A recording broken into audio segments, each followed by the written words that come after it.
The Bears. The Bears are who we thought they were. That's why we took the damn field. Now, if you want to crown them, then crown their ass. The Bears. Stafford down the middle is intercepted. DJ Moore. Overthrows and intercepted for DJ Moore. Will I see again? Wheeling throws and is intercepted by DJ Moore. Pushing up the hill, searching for the thrill of it. Hurd takes the snap from his own end zone, winds up, throws into traffic. It is deflected, picked up by DJ Moore. Moore to 10, 5, end zone. Touchdown! Touchdown Bears! DJ Moore, pick six. You are tuned in to the Chris and DJ Show with former Chicago Bears nickelback DJ Moore. Welcome back, Chris and DJ Show. Myself, Chris Shanafelt. He is former Chicago Bear, former NFL defensive back, DJ Moore. It's been quite a few months, actually a little over a year since we've last done this program, and happy to say that since last time we've chatted, DJ, I mean, the Chicago Bears have kind of found themselves in a totally new position to where they were just the last time that we spoke, which was a day or two after they hired their new head coach, Matt Nagy. So here we are, a year and a half removed. They finished 12-4, make a playoff appearance. Looked like it should have been more than just an appearance in the playoffs, but we'll talk about that and more in just a bit. But catching up with you a little bit, DJ, I mean, how's life? Last time we spoke, you were on the coaching end of things. Are you still doing that? Give us an update on, how's the life of DJ Moore lately? Trying to teach a little bit. I got a test coming up on the 1st. Trying to teach middle school science. So I gotta nice. pass my writing test, which should be interesting. So I'll be teaching for too long. So it'll be. I've been doing a lot, bouncing around a lot, figuring everything out. And actually, I meant to say that too, because last time you left me out to dry. That's why we didn't do the show. We had to get to the bones of that. I don't know what happened, do you mean, man? Man, you just took off on me. We were doing the show. I remember you doing it was on like some little TV little broadcast. You did like a little plug for it. Oh, Jared Payton, and WGN. I couldn't get a hold of you no more after that. So I don't know what had happened, man. No. That's not what happened at all. But we're back at it, okay. and Secret though, man. Can I tell you a secret though? What's that? He was always like that. Robbie? Oh my God. I think I remember Earl wrote an article about Robbie and Devin Hester getting into it a couple times. Always like he was always like just like he was he was gold. You know what I mean? Like he was just like the Midas, man. It was just like a real odd thing sometimes. The good is gold saying kind of got to his head. I don't know if it got to his head, but there's certain teams that I've been on, like sometimes you have a trainer who like think they're a coach or something, like when something happened, they cussing players. You know what I mean? Like they're really into it, which I appreciate. But it's just like pump your brake. But one time we was rookies, and this one I knew I just didn't like. After that day, I didn't like them. So we were rookies, and we had to do little events. We'd go like the Cubs game, wear the jerseys, and different places we just had to go to, or whatever. So he invites all the rookies. Well, technically invites all the rookies to come to his charity like golfing event or whatever, and we just like eating or whatever. And it was like, oh, y'all come to my golfing thing or whatever, blah blah blah. I'm like, yeah, that's straight then. Then he gets up and he's like telling the people like who we are and like, oh yeah, they gonna sing a song for y'all. Like, man, you about to try to pull this on us like right now? I mean, like just something like that. Like There's a time and place if you're gonna help him out to be at his charity event. Listen, you had to understand. Now, fortunately for us, we had a cat that can like sing or whatever, and we just kind of stood up there. But it was just like. Or I remember him telling the rookie or something like he was gonna throw him in the. I'm gonna throw you in the cold tub, like you're not that strong. You mean like it was just like it would blow your mind. It's like what is this cat getting at? He was really good at ping pong though. He was awesome. Yeah, I've heard he's a good. You mentioned golf charity outing. I heard he's a pretty good golfer as well. He may be, but he's an asshole. Shit me. No, let's go, my man.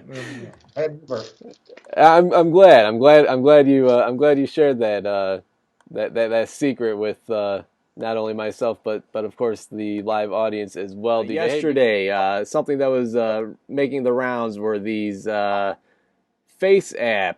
type of thing. So you got some players here looking a little older than usual. You got Cordell Patterson on the top left, Tariq Cohen on the top right, and on the bottom you got Mitchell Trubisky and Roquan Smith. DJ, I seen these and right away. I mean, I just had to do it. So let's just say the year's 2051, and you gotta send that to me, cuz. All right, so I had to do that. I mean, it's been making the rounds all day today, all day yesterday, and it's text me that. That is awesome. I looked at it and thought about doing it, but that is fun. That's cool. I thought I'd do it for you, so I figured let's take a peek to the future and 2051. I think looking pretty good, not too shabby. You're gonna bring back the old haircut. I like it. It's just really up to now. You got the talent. Now it's just up to hey, you a guru. You gotta be a guru, man. You can't be Mike Martz and come and say you're a guru and then we don't do nothing. So you can't live off the guru name tag. I learned a lot of people do. They live off that guru name tag. Like, yeah, I coach Kurt Warner, Marshall Falk, and Isaac Bruce, Torrey Hope. I was a genius. Yeah. Yeah, you was. Yeah, I mean that players, So, but once they give you the tag, they give you the tag. Man. Yeah, that Mike Martz, man, he still rubs me the wrong way trading Greg Olsen. Yeah, I thought it was bad. Now Greg Olsen wasn't the toughest fella. Now, because in Chicago, I think they wanted like a tough type. Like and I think Cutler suffered because of it. Like he was like they were good friends and. If he can throw it to anybody, man, it was Olsen. And when we was winning and making things happen, it was Cutler to Olsen. So it was a shock. And I remember being at Camp Nazarene or whatever, and it might have been like the first day, man. You coming through there, and you seeing me like, yeah, man, I just got traded.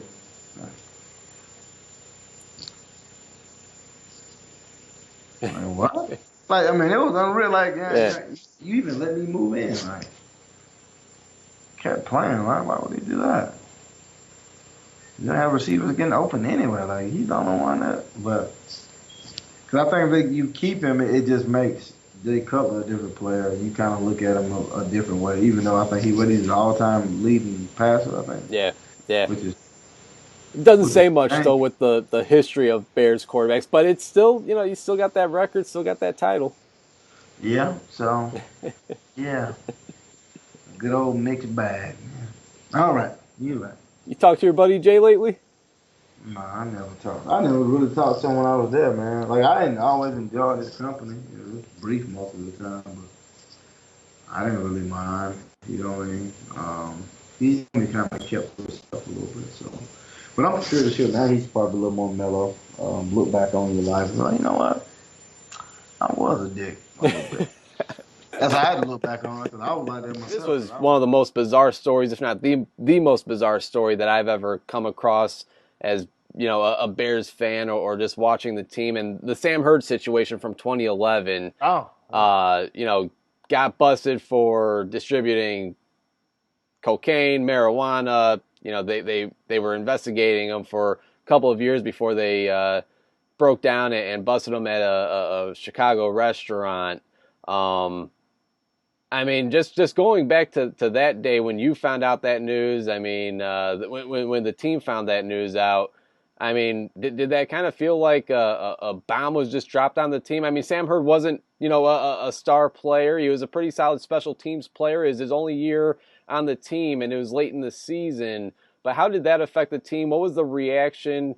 Well, I don't know. Well, I can't speak for the team in general. Like, he still was shocked because of like who it was. Like, he was like straight up and down, like just the nicest guy. Like, and not saying that drug dealers can't be nice, because they can, because I mean, he was. He just was nice, man. Like, he would work hard every day. If you threw a pass, he would dive even when he didn't need to dive. Like, he was like one of them, like, go the extra mile type cats. Like, when he came off the field, he would read the Bible. Like, this was like every single day. It's just cool, man. Cool to talk to, cool to hang around. Like, he was just cool, man. And like, the thing that was so shocking is like, you don't expect it to be him, though. You know what I mean? Like, if it would have been anybody else, I've been like, I can see that.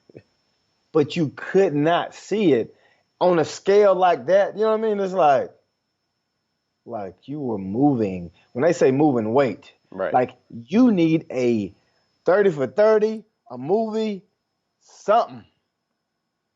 So how long did he get? 15 years. Oh, okay. Well, after a while, he may. You know what? He got to do something. Got to do something, because I mean, it was just, amazing to see. But I had to talk to people. I think they were saying he'd been doing that since like a long, long time ago, like since like college or something. Like, oh, okay, well. Hey, listen. Well, who am I to judge you, man? You do what you need to do. The pharmacy people do it anyway. This is legal drugs, so they getting all their money anyway. So I mean, it's the same thing. It's just illegal, I guess. So. It was just shocking because you just wouldn't expect it to be him. It's like if you showed up on the news, I'm like, there's no way Chris was moving the weight.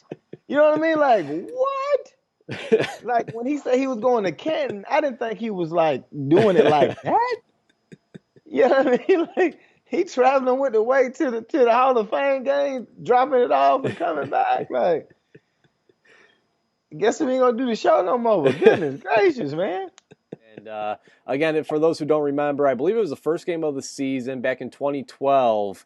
It was, the first year Brandon Marshall was a part of the team, and there's a lot of high expectations for the team as a whole. A couple years removed from that NFC championship appearance. And you guys are at Lambeau Field, and it was just a nasty game. From start to finish, specifically from the offense. And, at one point, Cutler keeps taking hits, and he goes down, and he meets Jamarcus Webb at the sideline and gives him a little bit of shove. While he's walking up to him, you could see, I mean, very disgruntled, very upset, had a few choice words to say. And again, you basically... you went out and you said that you felt it was not right, whether a teammate had a rough game or not. You shouldn't kind of do that, not only on national TV like the game was on Thursday Night Football, but just in general. That's just something you shouldn't do. And DJ, you being who you are, you let that be known. You didn't shy away from your comments, and in the end, that you may have paid for what you said.